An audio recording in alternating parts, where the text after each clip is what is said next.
Love it or hate it, kale has become a garden staple for most of us. But did you know that you can save seeds easily from the kale plant so you never have to buy kale again? It grows so easy from seed, why not save your own? I'll show you how.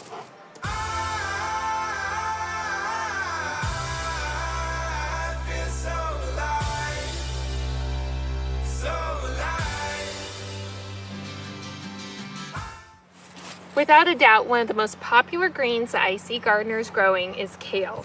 And it's funny because so many people say that they don't like kale, yet everybody grows it. And it's easy to see why, because number one, it's so nutrient dense. It's got a lot of vitamins. It's really high in vitamins A and K, vitamin C, and it also has a lot of antioxidants. In fact, it has more antioxidants than the other cabbage family plants like broccoli. It's a great choice if you're looking for a healthy green to add to your diet.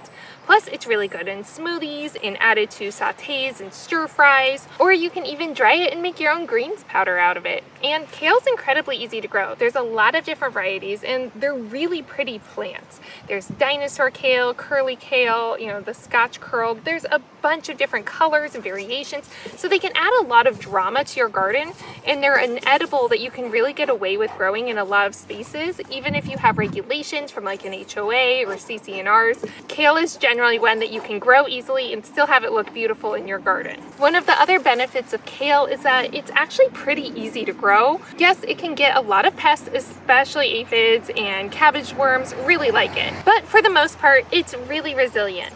So it's one that is really cold hardy, but also really heat tolerant. It's one that you can start early in the winter.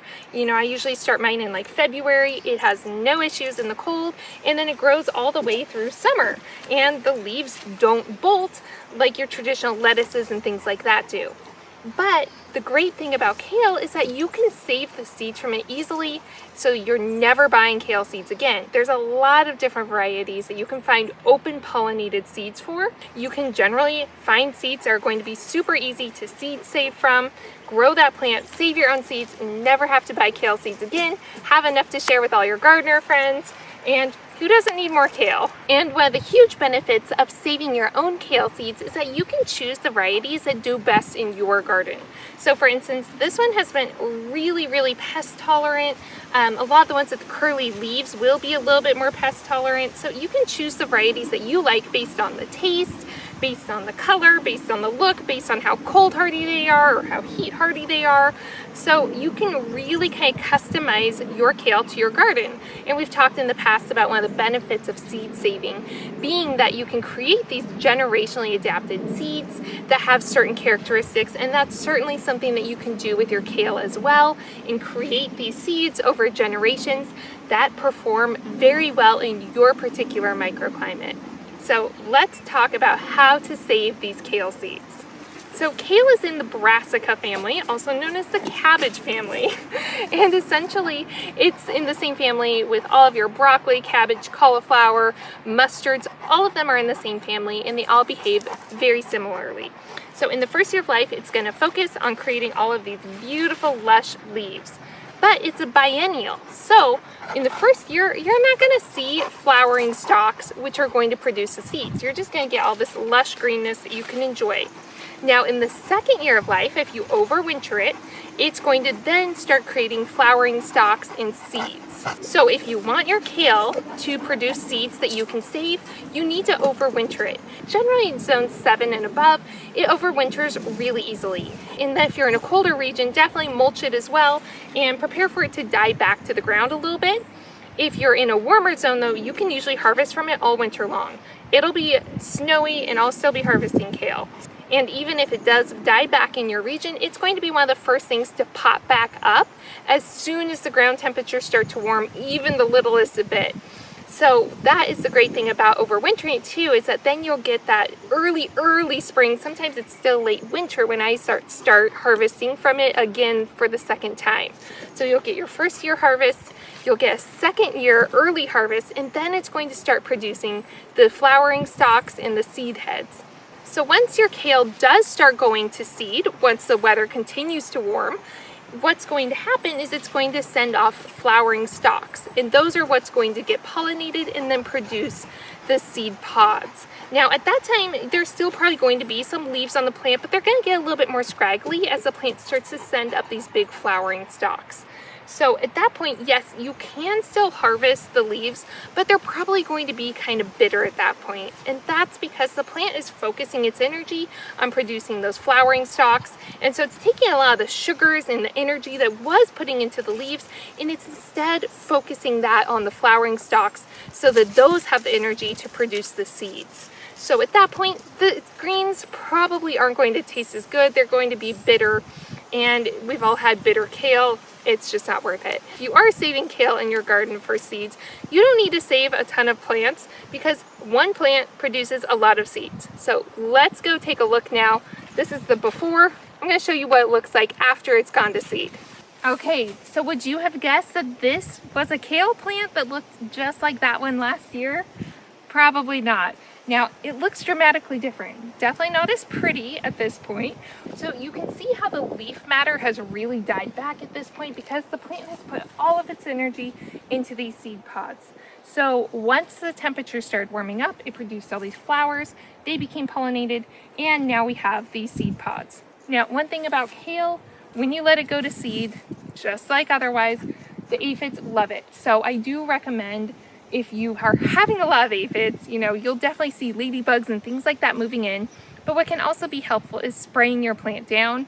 I was actually spraying this one off regularly because the best tried and true way to get all of those aphids off is just by hitting it with a heavy stream of water. You're not going to get them all, but you'll get a chunk of them. And that can help preserve your seed heads because they do like to munch at those seed heads. You might also have competition from birds. The little chickadees have been over here every morning going to town, but luckily we have enough to share. So how we know that the seeds are ready to harvest is once these seed pods dry back. So you can see this seed pod has dried back. It's now a grayish and it's crunchy. So if we were to open it, we can actually see all of those seeds inside. Like any plant, you're going to have all of these seeds in these seed pods that develop at a different rate from each other. So you're going to have some that are overdone, some that are underdone. That's okay, that's normal. What we're waiting for is ultimately for the majority of the seeds, so about 70% of them, to be at the stage where if we were to pull off any one of these pods and open it up, we would see brown developed seeds inside. If most of them on the plant look like this, it's probably time to harvest our seeds. And if you don't want to deal with competition from all of the pests and the birds and things like that, what you can actually do is before they're all the way ripe, so obviously you want the seeds to have started developing, you want them to be on the path to developing, but before they get completely developed, you can actually come in and cut these pods off and then hang them to finish drying and ripening the seeds. I like to put them in a super well ventilated area because they do kind of have a tendency to develop some mold sometimes, especially in humid places. So that can be a really good way to finish ripening off all of those seeds if you're heading into a season of bad weather and you don't want to miss out on that seed harvest. So at this point, I'm really happy with where these are at. We're going to go ahead and cut down these stalks and then we'll take them over to our counter and I'll show you how to actually harvest the seeds from inside the pods. All right, I've got my giant pile of seeds here. There's a lot. In addition to all of my seed heads, I just have a bowl and a colander. I like to work through my seeds a few at a time. So I get one of the stalks, and what I start doing is just breaking off these seed pods. Some of them are just going to pop right out like those did. So you can see how those just easily came out. Other ones might need a little extra work. So those ones that we just did, the seed pods were obviously not quite dried back completely. These ones though are really dry. In fact, you can hear the seeds inside rattle. So with these ones, it's a little bit easier because see how they just naturally kind of fall apart and the casing just falls right off and the seeds pop out. So that's the perfect stage to go ahead and harvest your seeds. So I just kind of work them with my fingers, breaking them apart, loosening all of those layers so that the seeds can fall loose of the seed pod. I just go ahead and run my hands through the bowl just to get any other seeds that might have gotten stuck to the chaff. And then we just have our bowl full of seeds in here.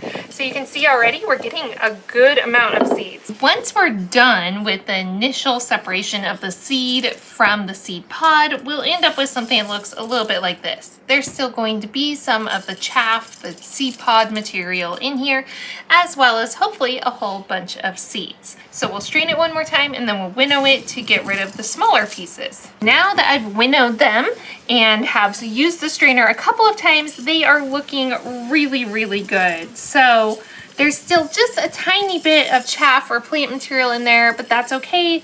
You're never gonna get them 100% clean when you're saving your own seeds at home.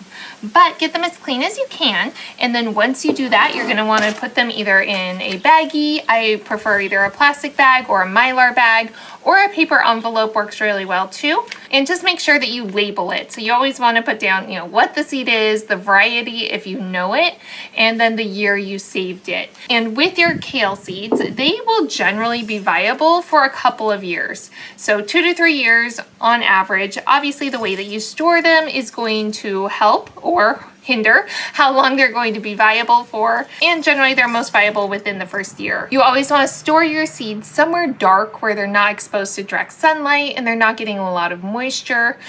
So I prefer to keep mine in the basement where they're not going to be exposed to light. They have a pretty consistent year-round temperature. The ideal temperature that most people say is right around 50 degrees for keeping your seeds. And if you do all that, you're going to have an ample amount of kale seeds that you can keep for yourself or share with others. And let's face it, you're never going to have to buy kale seeds again if you don't want to. Hopefully you get some kale seeds saved this year. And if you enjoyed this video, go ahead and give it a thumbs up or share it with a friend so we can all keep saving our seeds. Let me know in the comments down below what other seed saving videos you would like to see, or anything else that's really garden, homestead, or permaculture related that you'd like to see me cover. So happy seed saving, happy planting, and I'll see you next time.